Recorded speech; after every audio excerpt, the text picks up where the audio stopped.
Good afternoon students. आज हम आप लोगों को मैथमेटिक्स में चैप्टर 3 ट्रिग्नोमेट्रिक फंक्शन के बारे में बताएंगे। डियर स्टूडेंट्स, आप 11th क्लास में ट्रिग्नोमेट्रिक रेशियो पढ़े होंगे, उससे रिलेटेड ही आगे हम बात करेंगे। क्या होता है ट्रिग्नोमेट्रिक रेशियो, हमारे कौन कौन से होते हैं। ट्रिग्नोमेट्रिक रेशियो हमारे होते हैं sine theta, cos theta, tan theta, cot theta, sec theta, cosec theta. ये हमारे 6 ट्रिग्नोमेट्रिक रेशियो होते हैं। अब ट्रिग्नोमेट्रिक रेशियो के जो इसे हम जैसे हमारा जो ट्रिग्नोमेट्रिक ट्राई का मतलब कोई ट्रायंगल होता है और मैट्रिक मतलब मेजरमेंट करने के लिए। जैसे हम साइड्स मान लेते हैं ए बी सी, अब ये कोई भी एंगल होगा, इसके लिए थीटा हम मान लेते हैं और इसके लिए ये इस एंगल के सामने की जो साइड्स होती है इसे परपेंडिकुलर बोलते हैं और ये होता है हाइपोटेनियस और ये होता है बेस। अब हम इसको कैसे करते हैं, हमारी पाइथागोरस थ्योरम होती है जो 10th क्लास में आपने पढ़ा होगा। जैसे इसकी 2 साइड्स गिवन होंगी, तीसरी साइड हम निकाल लेते थे। वो पाइथागोरस थ्योरम क्या होती थी, H square is equal to H square is equal to P square plus B square. ये होती है हाइपोटेनियस का स्क्वायर, परपेंडिकुलर का स्क्वायर प्लस बेस का स्क्वायर। हिंदी में अगर देखा जाए तो इसे कर्ड बोलते हैं, सबसे बड़ी भुजा को। कर्ड का स्क्वायर हो जाता है, इसे आधार बोलते हैं, आधार का स्क्वायर हो जाएगा और इसे क्या बोलते हैं हम, लंब, एल का स्क्वायर हो जाएगा। अब इसमें होता क्या है, जैसे कोई 2 साइड्स की वैल्यू गिवन होती है और तीसरी साइड हम फाइंड कर लेते हैं। इसमें होता क्या है, जैसे sine theta is equal to होता है लंब बटे कर्ड, लंब बटे कर्ड, और ये होता है आधार बटे कर्ड। थर्ड होता है लंब बटे आधार और ये कॉट होता है, ये सारे इसके रेसिप्रोकल होते हैं, अपोजिट ए अपॉन एल, और सेक क्या हो जाता है, कास का अपोजिट के अपॉन ए। इसे अपोजिट कर देंगे, जो हमारा साइन की वैल्यू है ये के बाई ए हो जाएगी। ये इसको हम डिफाइन करेंगे अगर हिंदी में लंब बटे कर्ड करके, अगर इंग्लिश में हम डिफाइन करें तो ये हमारा जो लंब होता है ये क्या होता है, परपेंडिकुलर अपॉन हाइपोटेनियस, और आधार को क्या मान लेते हैं हम, बेस अपॉन ये हाइपोटेनियस, और ये हमारा क्या होता है थर्ड वाला, परपेंडिकुलर अपॉन बेस, और फोर्थ क्या हो जाता है, बेस अपॉन परपेंडिकुलर, और ये हमारा क्या हो जाता है सेक। इसको कॉस को अपोजिट कर देते हैं एच अपॉन वी, और इसको अपोजिट कर देते हैं तो ये हमारा क्या हो जाता है, जो कॉसेक होता है साइन का अपोजिट एच अपॉन पी। इसको हम कैसे याद करते हैं, 10th में आपने देखा होगा कि इसको शॉर्ट फॉर्म में याद करने का एक मेथड होता है। जैसे हम इंग्लिश में देखते हैं पी और फिर पी होने के बाद बी और फिर again P B P upon denominator में क्या है, एच एच बी। और इसको अगर इस हिसाब से देखें तो ये हमारा क्या हो जाता है, एल ए अपॉन के ए। तो इसे हम क्या बोल सकते हैं, इसको याद करने के लिए, पाकिस्तान भूखा प्यासा, हिंदुस्तान हरा भरा, ऐसे कह सकते हैं। और इसे क्या कह सकते हैं, लाल बटे कक्का। इस ट्रिक से आप याद कर सकते हैं, क्या कहेंगे, पाकिस्तान भूखा प्यासा, हिंदुस्तान हरा भरा। इस ट्रिक से आप इसको याद कर सकते हैं इनको। ये तो थे पाइथागोरस थ्योरम निकालने के बाद 2 साइड्स गिवन हो और तीसरी साइड्स हम फाइंड कर लेते हैं। अब इसके बाद हम बात करते हैं, हमारे चैप्टर है ट्रिग्नोमेट्रिक फंक्शन। रेशियो और फंक्शन में क्या डिफरेंस होता है, इस पे भी हम चर्चा करेंगे।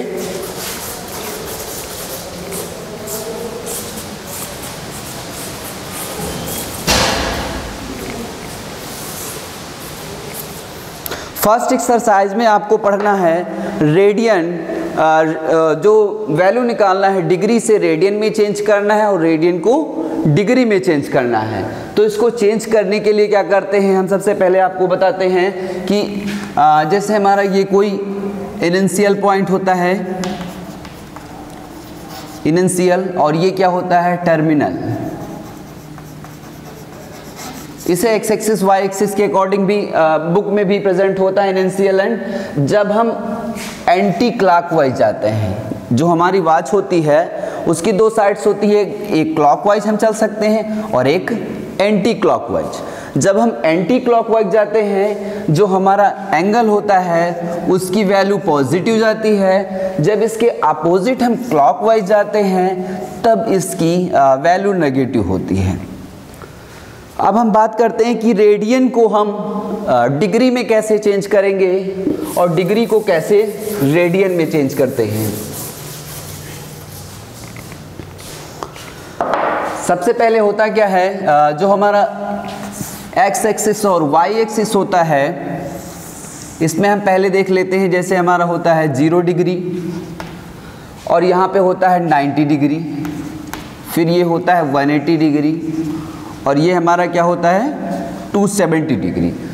अब यहाँ से ये तो हमारी वैल्यू डिग्री में गिवन है, इसको हम रेडियन में चेंज करेंगे। रेडियन में कैसे चेंज करेंगे, उससे पहले आपने एक फॉर्मूला पढ़ा होगा 10th क्लास में। ये ओरिजिन होता है और ये रेडियस होती है, ये रेडियस होती है और ये एंगल होता है और ये जो हमारी सरकमफ्रेंस होती है उसकी लेंथ L मान लेते हैं। इसके बाद जो थीटा वैल्यू आती है, theta is equal to L/R। जो थीटा की वैल्यू आती है वो हमारी किस में आती है, रेडियन में आती है। अब रेडियन में चेंज करने के लिए एक फॉर्मूला होता है। जब रेडियन में चेंज करते हैं, रेडियन चेंज करने के लिए होता है pi by 180 degree. 1 radian is equal to क्या होता है, पाई अपॉन 180 डिग्री। इस फॉर्मूले से हम इसको चेंज कर लेते हैं। आप देखते हैं इसमें कैसे पाई रेडियन का क्या रिलेशन होता है। जैसे हम इसमें क्या करते हैं, पाई बाई 180 रख के निकाल लेते हैं और अब देखते हैं डिग्री का किससे क्या रिलेशन होता है। जब अपोजिट डिग्री निकालना हो तो क्या कर देते हैं, अपोजिट 180 बाई पाई कर देते हैं, 180 बाई पाई कर देते हैं। इससे मल्टीप्लाई कर देंगे और ये हमारा आंसर किस में आ जाएगा, रेडियन में आ जाएगा। किस में आ जाएगा, रेडियन में आ जाएगा। ये तो थे दोनों फॉर्मूले किससे चेंज करने के लिए, रेडियन से डिग्री में, और फिर क्या होता है डिग्री से रेडियन में। अभी तक 10th क्लास में आपने डिग्री में सारी वैल्यू पढ़ी। अब मैक्सिमम 80% आपको वैल्यू जो दिखाना होगा वो रेडियन में ही दिखाना होगा। अब जैसे हम कुछ बात कर लेते हैं रेडियन में कैसे चेंज करेंगे इसको।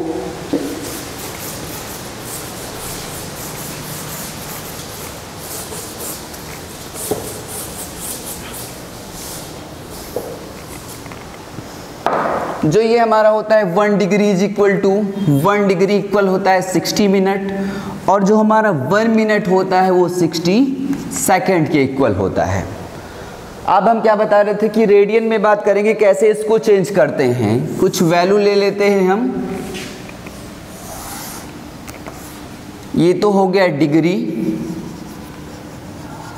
सेकंड कॉलम हो गया रेडियन।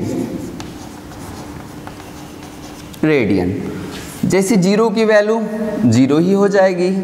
फिर 30 डिग्री को हम रेडियन में क्या लिखेंगे, अभी हमने चेंज करने का फॉर्मूला बताया, पाई अपॉन 180 डिग्री। 0 से 0 कैंसिल, 3 बन जा 3 6 जा। अब इसको क्या लिख सकते हैं हम, पाई बाई 3 लिख सकते हैं। सेकंड हमारा क्या होता है 45 को भी ऐसे चेंज करेंगे तो ये हमारा आ जाएगा पाई बाई 4 आ जाएगा। फिर नेक्स्ट हम अगेन 45 के बाद वैल्यू 60 होती है, इसको हम चेंज करेंगे, ये पाई बाई 3 आ जाएगा। 90 को चेंज करेंगे तो पाई बाई 2 आ जाएगा। 90 की बाद अगर बात करें हम 180 की तो 180 के लिए पाई वैल्यू हो जाती है। फिर अगेन बात करें हम किसके लिए, 270 के लिए, 270 डिग्री के लिए वैल्यू हो जाती है 3 पाई बाई 2। अगेन 360 के लिए बात करें हम तो इसकी वैल्यू हो जाती है 2 पाई। ये तो हमारी थी वैल्यू किस में, डिग्री में, और ये हमारी वैल्यू किस में आ गई, रेडियन में आ गई। ये रेडियन और डिग्री का चेंजेस था। अब आपको हम कुछ वैल्यू बता दें क्वाड्रेंट में कैसे पॉजिटिव होती है वैल्यू और कैसे नेगेटिव होते हैं, किस क्वाड्रेंट में कैसे क्या होता है उसके बारे में जान लेते हैं। बिल्कुल रिलेटेड है, जो आप 10th से पढ़ के आएंगे उसी से आगे का बिल्कुल आप पढ़ रहे हैं। जैसे हमारा यहाँ पे होता है सबसे पहले 0 डिग्री और यहाँ पे हमारा होता है π/2 डिग्री। यहाँ पे हमारा क्या होता है पाई यानी 180 की बात करेंगे हम, यहाँ होता है 2π/3। हमारी ये 4 क्वाड्रेंट हो गए। अब इसमें आपने पढ़ा होगा 10th में कैसे वैल्यू पॉजिटिव होती है। फर्स्ट क्वाड्रेंट की अगर बात करें हम तो इसमें आता है π/2 माइनस थीटा। जब हम π/2 से कोई वैल्यू माइनस करेंगे तो हमारा क्वाड्रेंट फर्स्ट ही रहेगा। जब हमारा फर्स्ट क्वाड्रेंट रहेगा तो इसमें सारी वैल्यू क्या होती हैं, ऑल पॉजिटिव वैल्यू कह सकते हैं हम। इसमें सारी वैल्यू क्या निकलेंगी, जब चेंज होगा इसमें चेंज हो जाता है। जब 90 से इसमें जाते हैं यानी कहने का मतलब 90 माइनस थीटा हो और 90 प्लस थीटा हो तो इसमें चेंज हो जाता है। जैसे साइन के लिए वैल्यू लिखेंगे और इसमें साइन के लिए वैल्यू लिखेंगे तो साइन कॉस में चेंज हो जाता है। आगे 180 में क्या होता है, जब 180 प्लस करेंगे हम 180 प्लस में क्या होता है, जैसे 180 प्लस थीटा की बात करेंगे हम, इसमें जो साइन होगा आपका साइन 180 प्लस थीटा ये नो चेंज होता है, साइन का एज इट इज साइन में ही वैल्यू आ जाती है। और जो हमारा 270 होता है ये पॉजिटिव हो या नेगेटिव हो साइन साइन में ही आ जाता है। और उसके बाद 90 वाला भी पॉजिटिव हो या नेगेटिव हो साइन का चेंज होके कॉस, और फिर कॉस अगर होता कॉस का साइन में आ जाता है। अब इसके बाद बात करते हैं हम 270 की। ये सारी चीज़ें आपने 10th में पढ़ा होगा, एक बार रिवाइज किया करवाया दे रहे हैं। 270 जैसे साइन की वैल्यू है ये भी चेंज होके किस में आ जाएगी, कॉस थीटा में आ जाएगी। ये भी माइनस की वैल्यू होगी तब भी चेंज हो जाएगी। और 360 जैसे हम बात करेंगे 360 प्लस थीटा और 360 माइनस थीटा, इसमें भी क्या हो जाएगा, चेंज हो जाएगा। साइन सॉरी नो चेंज होगा, साइन का किस में रहेगा, साइन में ही रहेगा। अब हम बात कर लेते हैं कि इसकी नेगेटिव और पॉजिटिव वैल्यू कैसे चेंज होती है। जैसे हमने कहा फर्स्ट क्वाड्रेंट में कोई भी वैल्यू होगी सभी पॉजिटिव हो जाएंगी। अब जैसे हम 90 प्लस थीटा ऐड करेंगे, 90 यानी रेडियन में लिखेंगे π/2 प्लस थीटा और इसको लिखेंगे हम पाई माइनस थीटा यानी 180 माइनस थीटा। जब ये दो वैल्यू होंगी तो इसमें आपका साइन थीटा पॉजिटिव होगा और आपका कॉसेक थीटा जो इसका रेसिप्रोकल होता है वो पॉजिटिव होगा। ये दोनों पॉजिटिव होंगे। सेकेंड क्वाड्रेंट में क्या होगा, साइन पॉजिटिव होगा तो उसका रेसिप्रोकल भी पॉजिटिव होगा। फिर उसके बाद हम बात करते हैं किसके, थर्ड क्वाड्रेंट की। थर्ड क्वाड्रेंट में हम कैसे जाएंगे, जैसे 180 में हम कुछ ऐड करेंगे यानी इसको लिख सकते हैं पाई प्लस थीटा एंड 2π/3 में कुछ माइनस करेंगे कोई भी वैल्यू 3π/2 माइनस थीटा। जब हम माइनस करेंगे तभी हमारा ये थर्ड ही क्वाड्रेंट रहेगा। कौन सा क्वाड्रेंट रहेगा, थर्ड रहेगा। और थर्ड में होता क्या है, tan theta and cot theta ये दोनों पॉजिटिव रहते हैं। tan थीटा और कॉट थीटा पॉजिटिव रहते हैं और सारे क्या रहते हैं, नेगेटिव रहते हैं। tan पॉजिटिव तो इसका रेसिप्रोकल भी पॉजिटिव रहता है। ये वैल्यू कब होंगी, जब हम 180 प्लस में जाएंगे और 270 माइनस में जाएंगे, 3π/2 में जाएंगे, तब हमारा क्या tan प्लस रहेगा।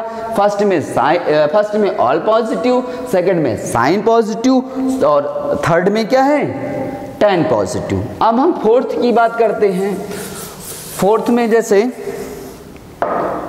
फोर्थ में आएंगे तो हम इसमें क्या कह सकते हैं, यानी 3π/2 प्लस थीटा 3π/, जब इसकी वैल्यू निकालेंगे हम 3π 180 का लेते हैं, डिवाइड करेंगे तो 9 आएगा। 3π/2 ही होगा यहाँ पे। 3π/2 में हम जैसे कुछ ऐड करेंगे, जो वैल्यू ऐड करेंगे वो हमारा फोर्थ क्वाड्रेंट में आ जाएगा। और 360 यानी 2π माइनस थीटा कह सकते हैं हम। 2 पाई माइनस थीटा में जब कुछ वैल्यू माइनस करेंगे तो हमारा फोर्थ ही क्वाड्रेंट रहेगा, इसमें कॉस थीटा और सेक थीटा दोनों की वैल्यू क्या होती हैं, पॉजिटिव होती हैं। आप देखो यहाँ से पहले में हमने क्या बताया, ऑल पॉजिटिव, दूसरे में हमने क्या बताया, साइन पॉजिटिव, तीसरे में टेन पॉजिटिव और चौथे में क्या हो जाएगा, कॉस पॉजिटिव। ये तो 360 डिग्री की थी। अब इसके बाद जैसे 0 डिग्री आया और 2 पाई आया, अब हम इसको ऐड करते चले जाएंगे। 2 पाई में फिर से π/2 अगर ऐड करेंगे, हम π/2 नेक्स्ट ऐड करेंगे तो क्या हो जाएगा, 2 2 जा 4 और 5 π/2 आ जाएगा। जब 5 π/2 आ जाएगा तो इसी क्वाड्रेंट में होगा क्या, वह यही वैल्यू पॉजिटिव हो जाएगी। फिर इसके बाद हम क्या करेंगे, नेक्स्ट इस क्वाड्रेंट में जाएंगे तो फिर से π/2 इसमें ऐड करेंगे, यानी 5 π/2, 5 π/2 में फिर से π/2 अगर हम ऐड कर रहे हैं तो एलसीएम मिल जाएगा 6 पाई, यहाँ पे वैल्यू क्या आ जाएगी, 3 पाई आ जाएगी। अब हम आपको बता क्या रहे थे कि फर्स्ट क्वाड्रेंट में वैल्यू जब रहेगी तब क्या रहेगा, ऑल पॉजिटिव रहेगा। जब सेकंड क्वाड्रेंट में हम जाएंगे तो हमारा साइन एंड कॉसेक पॉजिटिव रहेगा और थर्ड में हम जाएंगे तो क्या रहेगा, टेन और कॉट रहेगा। जब फोर्थ क्वाड्रेंट में जाएंगे तब क्या रहेगा, कॉस और शेक रहेगा। और फिर से जैसे वैल्यू फिर से ये कंटिन्यू मूव होता चला जाएगा जितनी हमको डिग्री वैल्यू निकालनी होगी। अब इसको हम इस हिसाब से डिफाइन कर सकते हैं, जैसे इसको हम लिख सकते हैं 2n+1 π/2, वेयर n कोई इंटीजर है, जैसे 1 पुट करेंगे तो क्या आ जाएगा, 2 और 1 ऐड होके 3 π/2, 2 ऐड करेंगे 2 2 जा 4, ऐसे ही निकलता चला जाएगा ऑड। और ये कैसे कह सकते हैं हम, n पाई की फॉर्म में, जब n क्या हो, इंटीजर हो कोई। अब हम इसके बाद इसको शॉर्ट फॉर्म में कैसे याद करेंगे, इसमें ऑल हो जाता है, इसमें साइन हो जाता है, इसमें टेन और इसमें कॉस हो जाता है। तो एक सेंटेंस याद रखेंगे, पहले ही पढ़ा होगा क्लास 10th में कि all, S for should, T for take, C for coffee, all should take coffee, यानी सभी को कॉफी पीना चाहिए। शॉर्ट फॉर्म में याद करने की एक लाइन में आप इसको याद रख सकते हैं।